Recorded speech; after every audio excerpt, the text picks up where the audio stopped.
पार्वती प्रियपुत्राय पूर्वा सन्ध्या प्रवर्तते।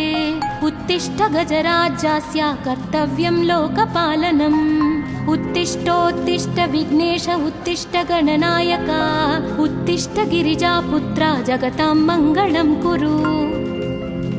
श्रीकाणिपाकवरसिद्धिविनायकत्वं प्रीत्याद्य जागृहि कुरु प्रियमङ्गलानि। त्रैलोक्यरक्षणकराणि महोज्ज्वलानि। श्रीमद्विनायक विभो तव सुप्रभातम्। श्रीमद्विहारपुरवास शिवात्मजात कूपोद्भवाद्भुतविलास स्वयंभूमूर्ते। श्रीदेव शङ्खलिखिताश्रितपादपद्म। श्रीमद्विनायक विभो तव सुप्रभातम्। श्रीनारिकेळवनशोभितपुष्टिगात्र क्षीराभिषिक्त शुभविग्रह तत्त्वमूर्ते। दिव्याङ्गमूषिकसुवाहनमोदरूप श्रीमद्विनायक विभो तव सुप्रभातम्। श्रीकाणिपाकवरभूतलवासतुष्ट हे आदिपूज्य अरुणारुणभानुतेज। प्राचीदिशाम्बरमिदं रविकान्तिनिष्ठं श्रीमद्विनायक विभो तव सुप्रभातम्। श्रीबाहुदा शुभतरङ्गसुबाहुदत्त सुस्निग्धशीतलकणानपि सङ्गृहीत्य प्रभातवायुरिहयास्यति सेवनाय श्रीमद्विनायक विभो तव सुप्रभातम्। गौरीकराम्बुजसुलालित दिव्यवक्त्र श्रीकण्ठमानसमुदाकरमोदरूप कैलासशैलशिखरस्थितबालभानो श्रीमद्गणेश्वर विभो तव सुप्रभातम्। दूर्वाङ्कुराणि जलजानि सुपुष्पकाणि बिल्वानि पूजनविधौ च सुसज्जितानि। नित्यार्चनोत्सुकमदोत्कटवारणास्य श्रीमद्गणेश्वर विभो तव सुप्रभातम्। हृत्कूपमध्य समुपस्थितचित्स्वरूप कूटस्थतत्त्वमिदमेव हि बोधनेन त्वामत्र भासि विदधासि समस्तशोभान् श्रीमद्गणेश्वर विभो तव सुप्रभातम्। श्रीमुद्गलाख्यमुनिसन्नुत सच्चरित्र वासिष्ठगृत्समदमुख्य ऋषीश्वरीत्या वेदोक्तदेवगणमन्त्रगणादिनाथ श्रीमद्गणेश्वर विभो तव सुप्रभातम्। ऋग्वेदकीर्तितगणाधिपज्येष्ठराज त्वं ब्रह्मणस्पतिरिति प्रकटीकृतोऽसि। आधर्वशीर्षमनुमन्त्रित दिव्यमूर्ते श्रीमद्गणेश्वर विभो तव सुप्रभातम्। ब्रह्मादिदेव परिकीर्तित वेदपाठाः त्वच्छूर्पकर्णकुहरौ प्रविशन्ति देवाः। श्रुत्याधुनैव परिपालय धर्मसङ्घान् श्रीवल्लभेश भगवन् तव सुप्रभातम्। हेरम्बलम्ब जठराद्भुत दिव्यगात्र प्रारम्भपूजनमिदं दयया गृहीत्वा सर्वाशुभानि परिनाशय सर्वपुत्र श्रीवल्लभेश भगवन् तव सुप्रभातम्। भानुदयेन न हि दृश्यति चन्द्रबिम्बं त्वत्फालदेश शशिरेव विभाति नित्यं। सत्यस्वरूप निगमागमसन्नुताङ्घ्रे श्रीवल्लभेश भगवन् तव सुप्रभातम्। कालाग्निरुद्रसुतकालनियामकत्वं कालानुकूलफलदोऽसि कलामयोऽसि। कल्याणकारक कलाधर शेखरोऽसि श्रीवल्लभेश भगवन् तव सुप्रभातम्। उग्रस्वरूप रिपुनाशक उग्रपुत्र सौम्योऽसि सोमविनुतोऽसि प्रशान्तरूप। सर्वेश सर्वफलकारक सर्वमूर्ते श्रीवल्लभेश भगवन् तव सुप्रभातम्। दारिद्र्य दुःख भयभञ्जन दक्ष स्वामिन् तारुण्य विग्रह धनादिफलप्रदायिन् लावण्य मंजुल कलान्वित रञ्जितास्य हे विघ्ननाथ भगवन् तव सुप्रभातम्। गम्भीरतुष्ट गणराज गकार पूज्य गान्धर्वगान परिवर्तित नादमूर्ते गाङ्गेय गण्य गणिताधिक कलास्वरूप श्रीमद्विनायक विभो तव सुप्रभातम्। मूलादिचक्र निलयोच्युत योगमूर्ते त्वामादिदेवमनुचिन्त्य तरन्ति भक्ताः रागादिदोषपरिहारकवेदवेद्या हे विघ्ननाथ भगवन् तव सुप्रभातम्। लक्ष्म्यादिशक्तियुतशक्तिगणेश्वरोऽसि दिव्याक्षरोऽसि शुभमन्त्रविराजितोऽसि तन्त्रादिभिर्नुतनतेष्टतवल्लभेश हे विघ्ननाथ भगवन् तव सुप्रभातम्। नागोपवीतधरनाथ विनोदचित्त नागास्य नाशितमहाघनतानुरक्त आनन्दतुन्दिलतनो बहिरान्तरस्थ हे विघ्ननाथ भगवन् तव सुप्रभातम्। भद्रे भवक्त्र नवभद्रद भद्रतेज रुद्रप्रियात्मज मदद्रवशक्तियुक्त आद्रीशजा मधुरवत्सलता निधान हे विघ्ननाथ भगवन् तव सुप्रभातम्। सर्वार्थसिद्धिफलदायक बुद्धिदायिन् विघ्नाद्रिवज्रपरिपूज्य चतुर्थी काले भद्रं पदं दिशसि भक्तगणार्थितोऽसि हे विघ्ननाथ भगवन् तव सुप्रभातम्। बालादिभव्य बहुरूपधरोऽसि देव चिन्तामणिस्त्वमसि सर्वफलप्रदोऽसि त्वन्नाम दिव्यमणिरस्ति जगद्धिताय हे विघ्ननाथ भगवन् तव सुप्रभातम्।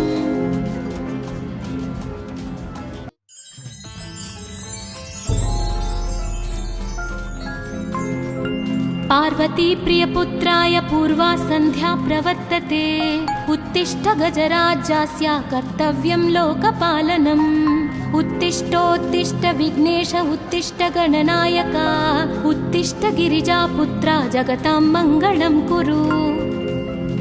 श्रीकाणिपाकवरसिद्धिविनायकत्वं प्रीत्याद्य जागृहि कुरु प्रियमङ्गलानि त्रैलोक्यरक्षणकराणि महोज्ज्वलानि श्रीमद्विनायक विभो तव सुप्रभातम्।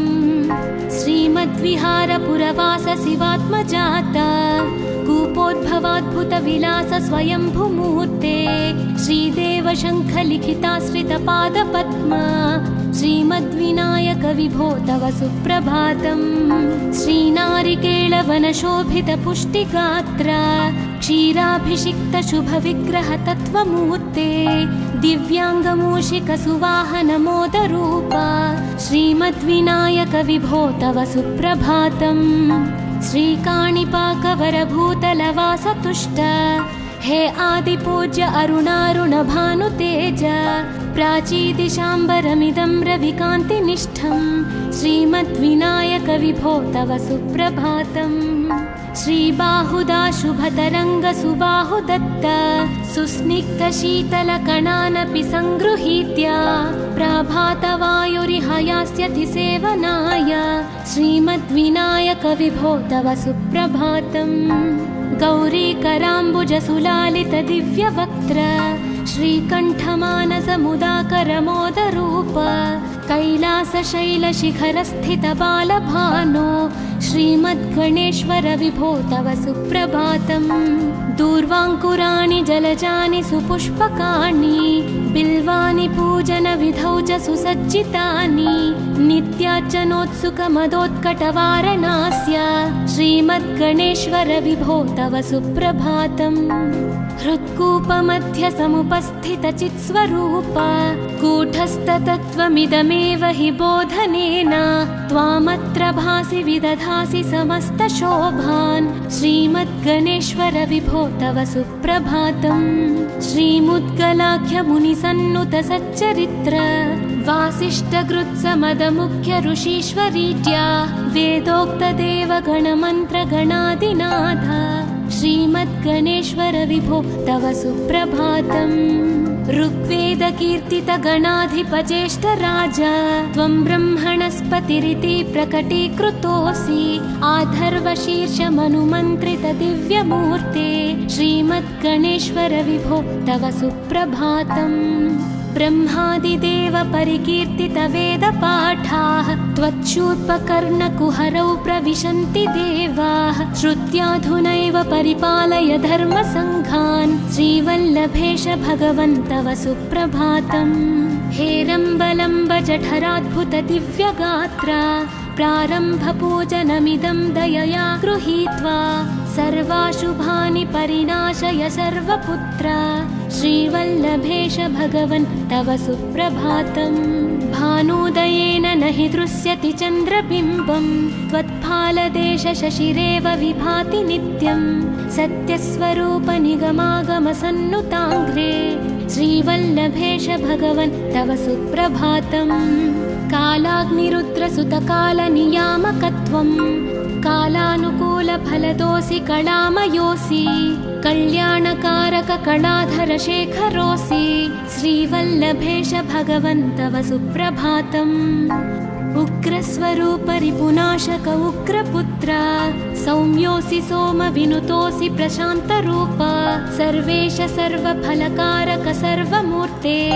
श्रीवल्लभेश भगवन् तव सुप्रभातम् दारिद्र्यदुःखभयभञ्जन दक्ष स्वामिन् तारुण्यविग्रहधनादिफलप्रदायिन् लावण्यमञ्जुलकलान्वितरञ्जितास्य हे विघ्ननाथ भगवन् तव सुप्रभातम् गम्भीजतुष्टगणराजगकार पूज्य गान्धर्वगानपरिवर्तितनादमूर्ते गाङ्गेयगण्यगणिताधिककलास्वरूप श्रीमद्विनायक विभो तव सुप्रभातम् मूलादिचक्रनिलयोच्युतयोगमूर्ते त्वामादिदेवमनुचिन्त्य तरन्ति भक्ताः रागादिदोषपरिहारक वेदवेद्या हे विघ्ननाथ भगवन् तव सुप्रभातम् लक्ष्म्यादिशक्तियुतशक्ति गणेश्वरोऽसि दिव्याक्षरोऽसि शुभमन्त्रविराजितोऽसि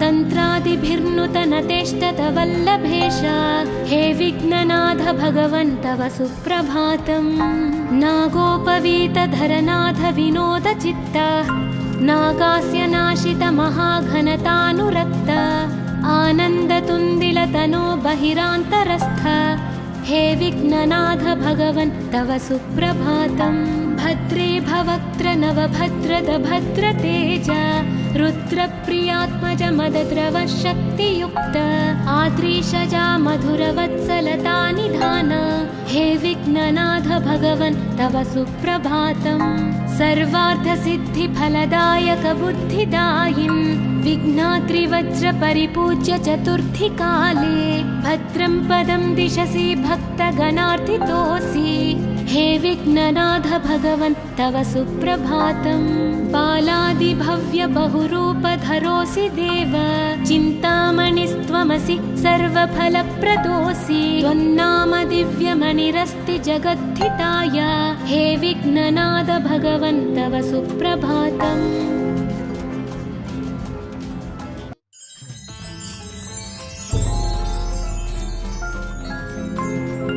पार्वती प्रियपुत्राय पूर्वा सन्ध्या प्रवर्तते उत्तिष्ठ गजराज्यास्य कर्तव्यं लोकपालनम् उत्तिष्ठोत्तिष्ठ विघ्नेश उत्तिष्ठ गणनायक उत्तिष्ठ गिरिजापुत्रा जगतां मङ्गलं कुरु श्रीकाणिपाकवरसिद्धिविनायकत्वं प्रीत्याद्य जागृहि कुरु प्रियमङ्गलानि त्रैलोक्यरक्षणकराणि महोज्ज्वलानि श्रीमद्विनायक विभो तव सुप्रभातम् श्रीमद्विहारपुरवास शिवात्मजात कूपोद्भवाद्भुतविलास स्वयंभुमूर्ते श्रीदेव शङ्खलिखिताश्रितपादपद्म श्रीमद्विनायक विभो तव सुप्रभातम् श्रीनारिकेळवनशोभितपुष्टिगात्र क्षीराभिषिक्त शुभविग्रह तत्त्वमूर्ते दिव्याङ्गमूषिकसुवाहनमोदरूप श्रीमद्विनायक विभो तव सुप्रभातम् श्रीकाणिपाकवरभूतलवासतुष्ट हे आदिपूज्य अरुणारुणभानुतेज प्राचीदिशाम्बरमिदं रविकान्तिनिष्ठं श्रीमद्विनायक विभो तव सुप्रभातम् श्रीबाहुदा शुभतरङ्ग सुबाहुदत्त सुस्निग्धशीतलकणानपि सङ्गृहीत्य प्रभातवायुरिहायास्यति सेवनाय श्रीमद्विनायक विभो तव सुप्रभातम् गौरीकराम्बुजसुलालितदिव्यवक्त्र श्रीकण्ठमानसमुदाकरमोदरूप कैलासशैलशिखरस्थितबालभानो श्रीमद्गणेश्वर विभो तव सुप्रभातम्। दूर्वाङ्कुराणि जलजानि सुपुष्पकाणि बिल्वानि पूजनविधौ च सुसज्जितानि नित्यार्चनोत्सुकमदोत्कटवारणास्य श्रीमद्गणेश्वर विभो तव सुप्रभातम्। हृत्कूपमध्य समुपस्थितचित्स्वरूप कूटस्थतत्त्वमिदमेव हि बोधनेन त्वामत्र भासि विदधासि समस्तशोभान् श्रीमद्गणेश्वर विभो तव सुप्रभातम्। श्रीमुद्गलाख्यमुनिसन्नुत सच्चरित्र वासिष्ठकृत्समदमुख्य ऋषीश्वरीट्या वेदोक्तदेवगणमन्त्रगणादिनाथ श्रीमद्गणेश्वर विभो तव सुप्रभातम्।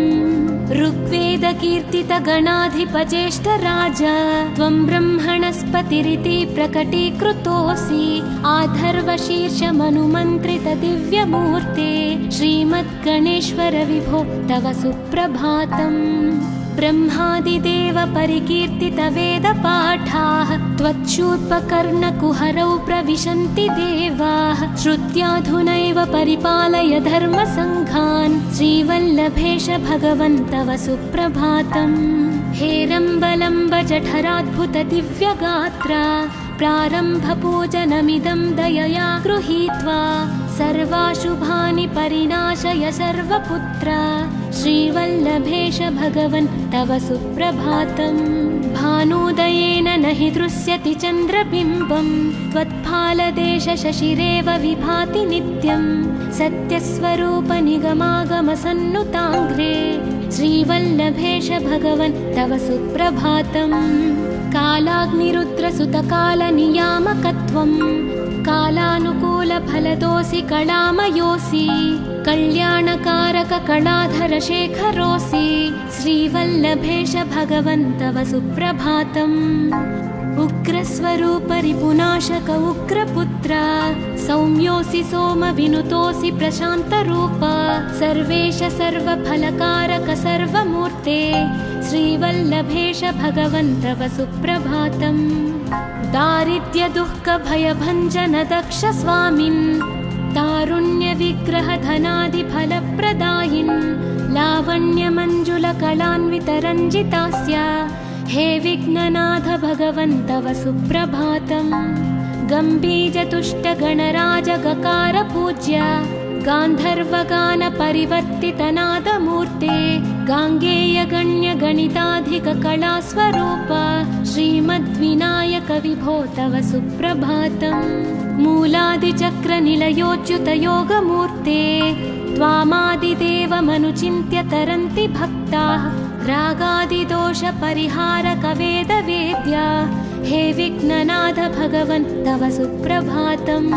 लक्ष्म्यादिशक्तियुतशक्तिगणेश्वरोऽसि दिव्याक्षरोऽसि शुभमन्त्रविराजितोऽसि तन्त्रादिभिर्नुतनतेष्टतवल्लभेश हे विघ्ननाथ भगवन् तव सुप्रभातम्। नागोपवीतधरनाथ विनोदचित्त नागास्य नाशित महाघनतानुरक्त आनन्दतुन्दिलतनो बहिरान्तरस्थ हे विघ्ननाथ भगवन् तव सुप्रभातम्।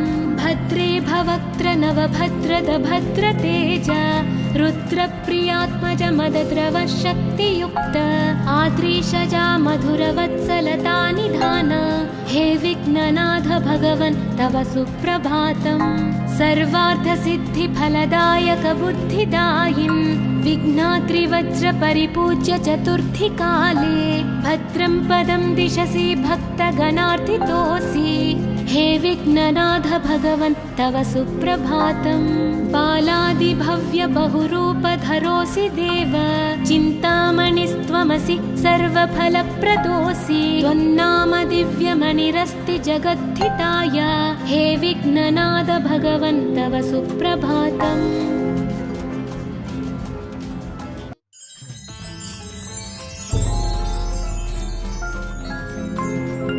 पार्वती प्रियपुत्राय पूर्वा सन्ध्या प्रवर्तते उत्तिष्ठ गजराज्यास्य कर्तव्यं लोकपालनम्।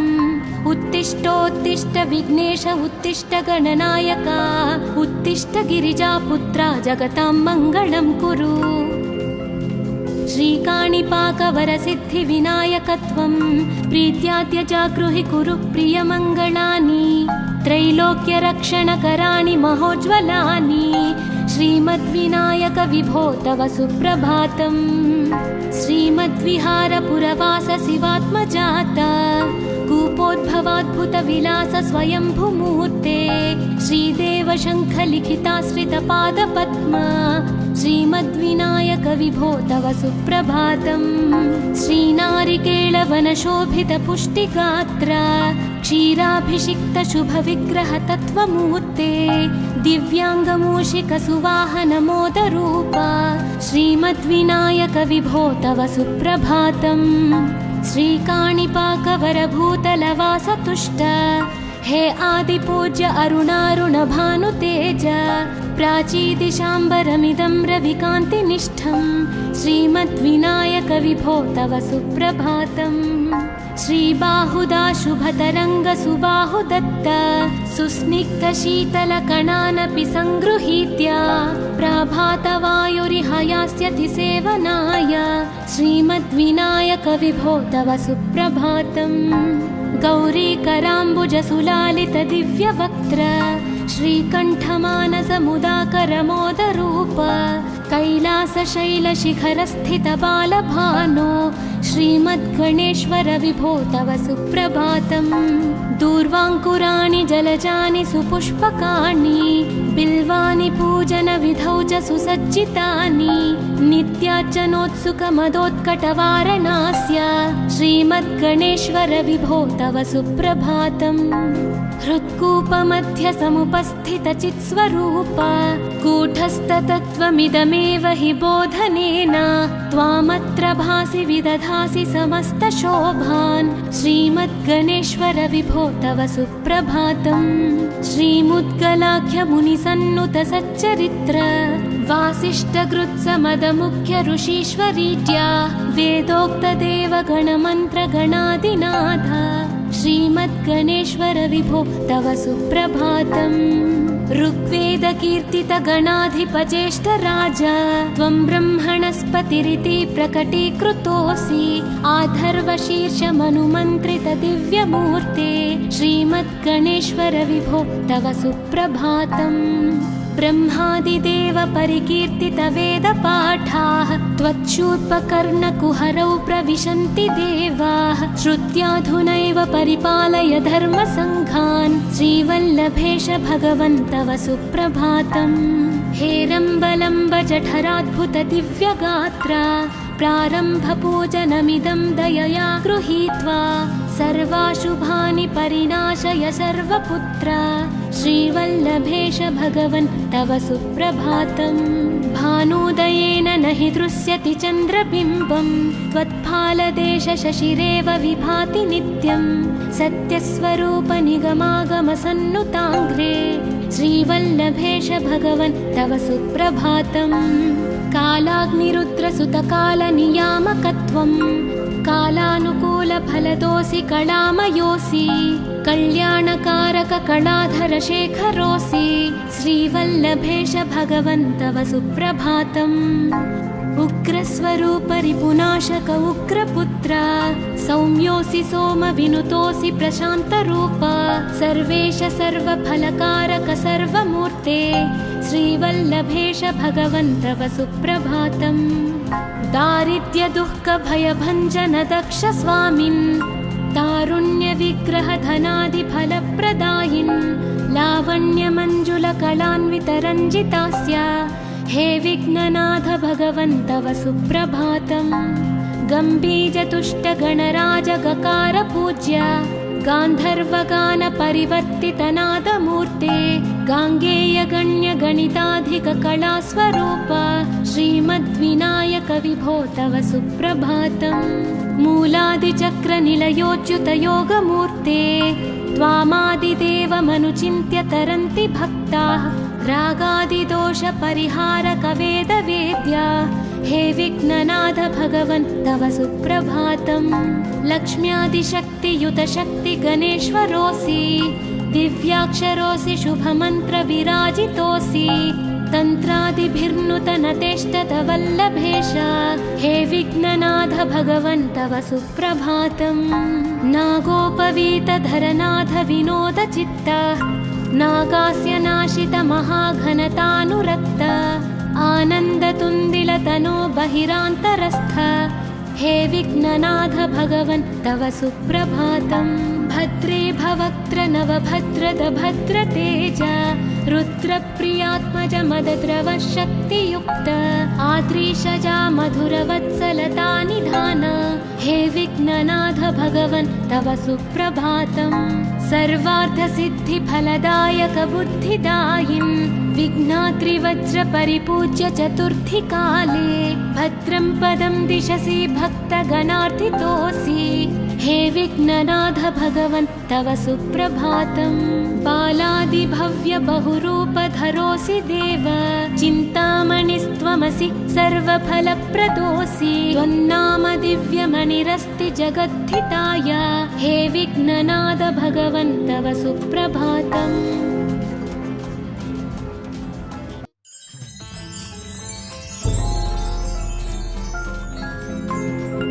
पार्वती प्रियपुत्राय पूर्वा सन्ध्या प्रवर्तते उत्तिष्ठ गजराज्यास्य कर्तव्यं लोकपालनम् उत्तिष्ठोत्तिष्ठ विघ्नेश उत्तिष्ठ गणनायका उत्तिष्ठ गिरिजापुत्रा जगतां मङ्गलं कुरु श्रीकाणिपाकवरसिद्धिविनायकत्वं प्रीत्याद्य जागृहि कुरु प्रियमङ्गलानि त्रैलोक्यरक्षणकराणि महोज्ज्वलानि श्रीमद्विनायक विभो तव सुप्रभातम् श्रीमद्विहारपुरवास शिवात्मजाता कूपोद्भवाद्भुतविलास स्वयंभुमूर्ते श्रीदेव शङ्खलिखिताश्रितपादपद्मा श्रीमद्विनायक विभो तव सुप्रभातम् श्रीनारिकेळवनशोभितपुष्टिगात्र क्षीराभिषिक्त शुभविग्रह तत्त्वमूर्ते दिव्याङ्गमूषिकसुवाहनमोदरूपा श्रीमद्विनायक विभो तव सुप्रभातम् श्रीकाणिपाकवरभूतलवासतुष्ट हे आदिपूज्य अरुणारुणभानुतेज प्राचीदिशाम्बरमिदं रविकान्तिनिष्ठं श्रीमद्विनायक विभो तव सुप्रभातम् श्रीबाहुदा शुभतरङ्गसुबाहुदत्त सुस्निग्धशीतलकणानपि सङ्गृहीत्य प्राभातवायुरिह यास्यति सेवनाय श्रीमद्विनायक विभो तव सुप्रभातम् गौरीकराम्बुजसुलालितदिव्यवक्त्र श्रीकण्ठमानसमुदाकरमोदरूप कैलासशैलशिखरस्थितबालभानो श्रीमद्गणेश्वर विभो तव सुप्रभातम् दूर्वाङ्कुराणि जलजानि सुपुष्पकाणि बिल्वानि पूजनविधौ च सुसज्जितानि नित्यार्चनोत्सुकमदोत्कटवारणास्य श्रीमद्गणेश्वर विभो तव सुप्रभातम् हृत्कूपमध्य समुपस्थितचित्स्वरूप कूटस्थतत्त्वमिदमेव हि बोधनेन त्वामत्र भासि विदधासि समस्तशोभान् श्रीमद्गणेश्वर विभो तव सुप्रभातम् श्रीमुद्गलाख्यमुनिसन्नुतसच्चरित्र वासिष्ठकृत्समदमुख्य ऋषीश्वरीत्या वेदोक्तदेवगणमन्त्रगणादिनाथ श्रीमद्गणेश्वर विभो तव सुप्रभातम् ऋग्वेदकीर्तितगणाधिपज्येष्ठराज त्वं ब्रह्मणस्पतिरिति प्रकटीकृतोऽसि आधर्वशीर्षमनुमन्त्रितदिव्यमूर्ते श्रीमद्गणेश्वर विभो तव सुप्रभातम् ब्रह्मादिदेव परिकीर्तितवेदपाठाः त्वच्छूर्पकर्णकुहरौ प्रविशन्ति देवाः श्रुत्याधुनैव परिपालय धर्मसङ्घान् श्रीवल्लभेश भगवन् तव सुप्रभातम् हेरम्बलम्ब जठराद्भुत दिव्यगात्र प्रारम्भपूजनमिदं दयया गृहीत्वा सर्वाशुभानि परिनाशय सर्वपुत्र श्रीवल्लभेश भगवन् तव सुप्रभातम् भानुदयेन न हि दृश्यति चन्द्रबिम्बम् त्वत्फालदेश शशिरेव विभाति नित्यम् सत्यस्वरूप निगमागमसन्नुताङ्घ्रे श्रीवल्लभेश भगवन् तव सुप्रभातम् कालाग्निरुद्रसुतकालनियामकत्वम् कालानुकूलफलदोऽसि कलामयोऽसि कल्याणकारक कलाधर शेखरोऽसि श्रीवल्लभेश भगवन् तव सुप्रभातम् उग्रस्वरूप रिपुनाशक उग्रपुत्र सौम्योऽसि सोमविनुतोऽसि प्रशान्तरूप सर्वेश सर्वफलकारक सर्वमूर्ते श्रीवल्लभेश भगवन् तव सुप्रभातम् दारिद्र्यदुःखभयभञ्जन दक्ष स्वामिन् तारुण्यविग्रह धनादिफलप्रदायिन् लावण्यमञ्जुलकलान्वितरञ्जितास्य हे विघ्ननाथ भगवन् तव सुप्रभातम् गम्भीरतुष्टगणराजगकार पूज्य गान्धर्वगान परिवर्तितनादमूर्ते गाङ्गेयगण्यगणिताधिककलास्वरूप श्रीमद्विनायक विभो तव सुप्रभातम् मूलादिचक्रनिलयोच्युतयोगमूर्ते त्वामादिदेवमनुचिन्त्य तरन्ति भक्ताः रागादिदोषपरिहारक वेदवेद्य हे विघ्ननाथ भगवन् तव सुप्रभातम् लक्ष्म्यादिशक्तियुत शक्ति गणेश्वरोऽसि दिव्याक्षरोऽसि शुभमन्त्र विराजितोऽसि तन्त्रादिभिर्नुतनतेष्टत वल्लभेश हे विघ्ननाथ भगवन् तव सुप्रभातम् नागोपवीतधरनाथ विनोद चित्त नागास्य नाशित महाघनतानुरक्त आनन्दतुन्दिलतनो बहिरान्तरस्थ हे विघ्ननाथ भगवन् तव सुप्रभातम् भद्रे भवक्त्र नवभद्रद भद्रतेज रुद्रप्रियात्मज मदद्रव शक्तियुक्त आद्रीशजा मधुरवत्सलता निधान हे विघ्ननाथ भगवन् तव सुप्रभातम् सर्वार्थसिद्धिफलदायक बुद्धिदायिन् विघ्नात्रिवज्र परिपूज्य चतुर्थी काले भद्रं पदं दिशसि भक्तगणार्थितोऽसि हे विघ्ननाथ भगवन् तव सुप्रभातम् बालादिभव्य बहुरूपधरोऽसि देव चिन्तामणिस्त्वमसि सर्वफलप्रदोऽसि त्वन्नाम दिव्यमणिरस्ति जगद्धिताय हे विघ्ननाथ भगवन् तव सुप्रभातम्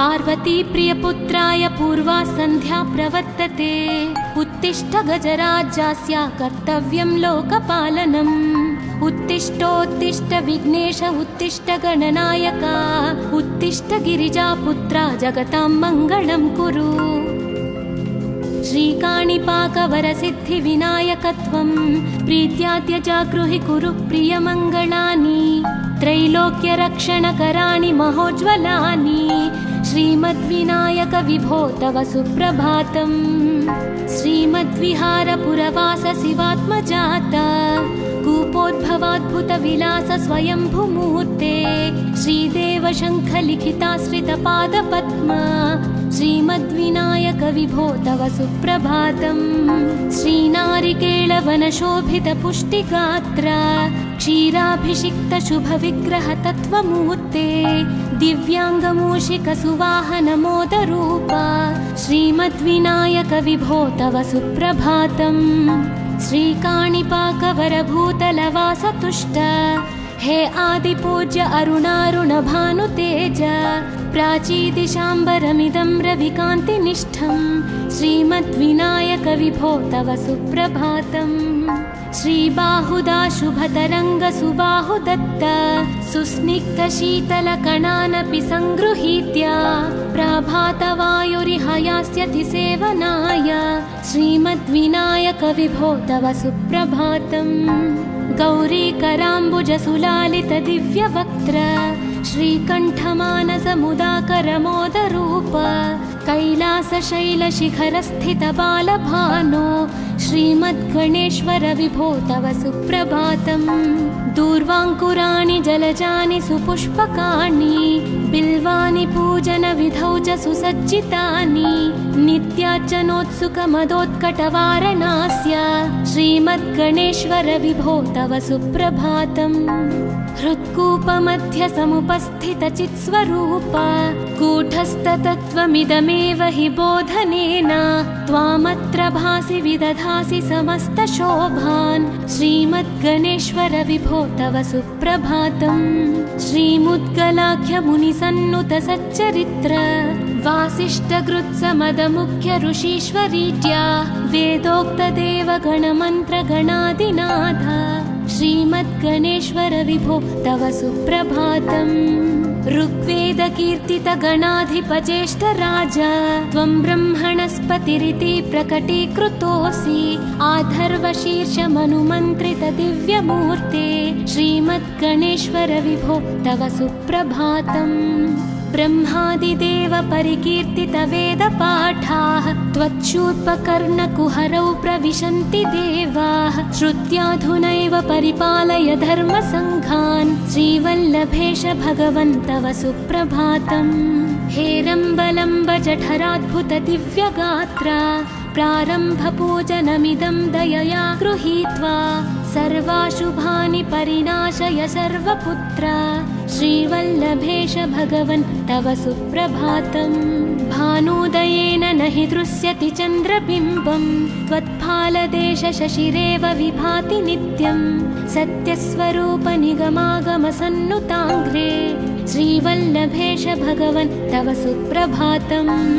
कालाग्निरुद्रसुतकालनियामकत्वं कालानुकूलफलदोऽसि कलामयोऽसि कल्याणकारक कलाधरशेखरोऽसि श्रीवल्लभेश भगवन् तव सुप्रभातम्। उग्रस्वरूप रिपुनाशक उग्रपुत्र सौम्योऽसि सोमविनुतोऽसि प्रशान्तरूप सर्वेश सर्वफलकारक सर्वमूर्ते श्रीवल्लभेश भगवन् तव सुप्रभातम्। दारिद्र्यदुःखभयभञ्जन दक्ष स्वामिन् तारुण्यविग्रह धनादिफलप्रदायिन् लावण्यमञ्जुलकलान्वितरञ्जितास्य हे विघ्ननाथ भगवन् तव सुप्रभातम्। गम्भीजतुष्टगणराजगकार पूज्य गान्धर्वगानपरिवर्तितनादमूर्ते गाङ्गेयगण्यगणिताधिककलास्वरूप श्रीमद्विनायक विभो तव सुप्रभातम्।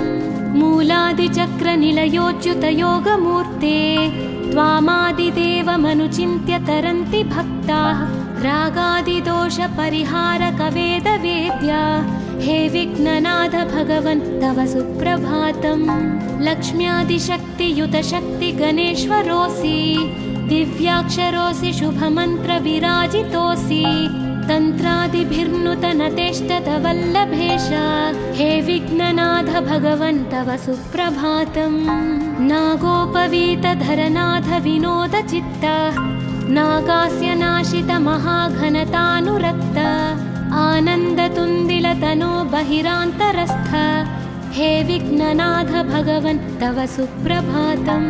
भद्रे भवक्त्र नवभद्रद भद्रतेज रुद्रप्रियात्मज मदद्रव शक्तियुक्त आद्रीशजा मधुरवत्सलता निधान हे विघ्ननाथ भगवन् तव सुप्रभातम्। सर्वार्थसिद्धिफलदायक बुद्धिदायिन् विघ्नाद्रिवज्रपरिपूज्य चतुर्थी काले भद्रं पदं दिशसि भक्तगणार्थितोऽसि हे विघ्ननाथ भगवन् तव सुप्रभातम्।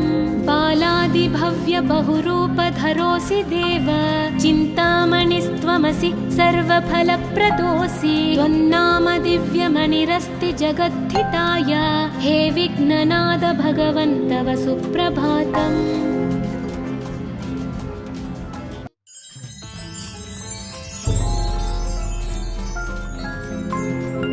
पार्वती प्रियपुत्राय पूर्वा सन्ध्या प्रवर्तते उत्तिष्ठ गजराज्यास्य कर्तव्यं लोकपालनम्। उत्तिष्ठोत्तिष्ठ विघ्नेश उत्तिष्ठ गणनायक उत्तिष्ठ गिरिजापुत्रा जगतां मङ्गलं कुरु। श्रीकाणिपाकवरसिद्धिविनायकत्वं प्रीत्याद्य जागृहि कुरु प्रियमङ्गलानि त्रैलोक्यरक्षणकराणि महोज्ज्वलानि श्रीमद्विनायक विभो तव सुप्रभातम्।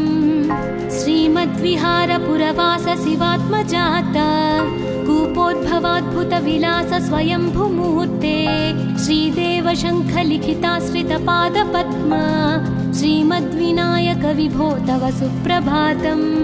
श्रीनारिकेळवनशोभितपुष्टिगात्र क्षीराभिषिक्त शुभविग्रह तत्त्वमूर्ते दिव्याङ्गमूषिकसुवाहनमोदरूप श्रीमद्विनायक विभो तव सुप्रभातम्। श्रीकाणिपाकवरभूतलवासतुष्ट हे आदिपूज्य अरुणारुणभानुतेज प्राचीदिशाम्बरमिदं रविकान्तिनिष्ठं श्रीमद्विनायक विभो तव सुप्रभातम्। श्रीबाहुदा शुभतरङ्गसुबाहुदत्त सुस्निग्धशीतलकणानपि सङ्गृहीत्य प्रभातवायुरिहयास्यति सेवनाय श्रीमद्विनायक विभो तव सुप्रभातम्। गौरीकराम्बुजसुलालितदिव्यवक्त्र श्रीकण्ठमानसमुदाकरमोदरूप कैलासशैलशिखरस्थितबालभानो श्रीमद्गणेश्वर विभो तव सुप्रभातम्। दूर्वाङ्कुराणि जलजानि सुपुष्पकाणि बिल्वानि पूजनविधौ च सुसज्जितानि नित्यार्चनोत्सुकमदोत्कटवारणास्य श्रीमद्गणेश्वर विभो तव सुप्रभातम्। हृत्कूपमध्यसमुपस्थितचित्स्वरूप कूटस्थतत्त्वमिदमेव हि बोधनेन त्वामत्र भासि विदधासि समस्तशोभान् श्रीमद्गणेश्वर विभो तव सुप्रभातम्। श्रीमुद्गलाख्यमुनिसन्नुतसच्चरित्र वासिष्ठकृत्समदमुख्य ऋषीश्वरीत्या वेदोक्तदेवगणमन्त्रगणादिनाथ श्रीमद्गणेश्वर विभो तव सुप्रभातम्। ऋग्वेदकीर्तितगणाधिपज्येष्ठराज त्वं ब्रह्मणस्पतिरिति प्रकटीकृतोऽसि आधर्वशीर्षमनुमन्त्रितदिव्यमूर्ते श्रीमद्गणेश्वर विभो तव सुप्रभातम्। ब्रह्मादिदेव परिकीर्तितवेदपाठाः त्वच्छूर्पकर्णकुहरौ प्रविशन्ति देवाः श्रुत्याधुनैव परिपालय धर्मसङ्घान् श्रीवल्लभेश भगवन् तव सुप्रभातम्। हेरम्बलम्ब जठराद्भुतदिव्यगात्र प्रारम्भपूजनमिदं दयया गृहीत्वा सर्वाशुभानि परिनाशय सर्वपुत्र श्रीवल्लभेश भगवन् तव सुप्रभातम्। भानुदयेन न हि दृश्यति चन्द्रबिम्बं त्वत्फालदेशशशिरेव विभाति नित्यं सत्यस्वरूप निगमागमसन्नुताङ्घ्रे श्रीवल्लभेश भगवन् तव सुप्रभातम्। कालाग्निरुद्रसुतकालनियामकत्वं कालानुकूलफलदोऽसि कलामयोऽसि कल्याणकारक कलाधरशेखरोऽसि श्रीवल्लभेश भगवन् तव सुप्रभातम्। उग्रस्वरूप रिपुनाशक उग्रपुत्र सौम्योऽसि सोमविनुतोऽसि प्रशान्तरूप सर्वेश सर्वफलकारक सर्वमूर्ते श्रीवल्लभेश भगवन् तव सुप्रभातम्। दारिद्र्यदुःखभयभञ्जन दक्ष स्वामिन् तारुण्यविग्रहधनादिफलप्रदायिन् लावण्यमञ्जुलकलान्वितरञ्जितास्य हे विघ्ननाथ भगवन् तव सुप्रभातम्। गम्भीजतुष्टगणराजगकार पूज्य गान्धर्वगानपरिवर्तितनादमूर्ते गाङ्गेयगण्यगणिताधिककलास्वरूप श्रीमद्विनायक विभो तव सुप्रभातम्। मूलादिचक्रनिलयोच्युतयोगमूर्ते त्वामादिदेवमनुचिन्त्य तरन्ति भक्ताः रागादिदोषपरिहारक वेदवेद्या हे विघ्ननाथ भगवन् तव सुप्रभातम् लक्ष्म्यादिशक्तियुत शक्ति गणेश्वरोऽसि दिव्याक्षरोऽसि शुभमन्त्र विराजितोऽसि तन्त्रादिभिर्नुतनतेष्टत वल्लभेश हे विघ्ननाथ भगवन् तव सुप्रभातम् नागोपवीतधरनाथ विनोद चित्त नागास्य नाशित महाघनतानुरक्त आनन्दतुन्दिलतनो बहिरान्तरस्थ हे विघ्ननाथ भगवन् तव सुप्रभातम् भद्रे भवक्त्र नवभद्रद भद्रतेज रुद्रप्रियात्मज मदद्रव शक्तियुक्त आद्रीशजा मधुरवत्सलता निधान हे विघ्ननाथ भगवन् तव सुप्रभातम् सर्वार्थसिद्धिफलदायक बुद्धिदायिन् विघ्नाद्रिवज्र परिपूज्य चतुर्थी काले भद्रं पदं दिशसि भक्तगणार्थितोऽसि हे विघ्ननाथ भगवन् तव सुप्रभातम् बालादिभव्य बहुरूपधरोऽसि देव चिन्तामणिस्त्वमसि सर्वफलप्रदोऽसि त्वन्नाम दिव्यमणिरस्ति जगद्धिताय हे विघ्ननाथ भगवन् तव सुप्रभातम्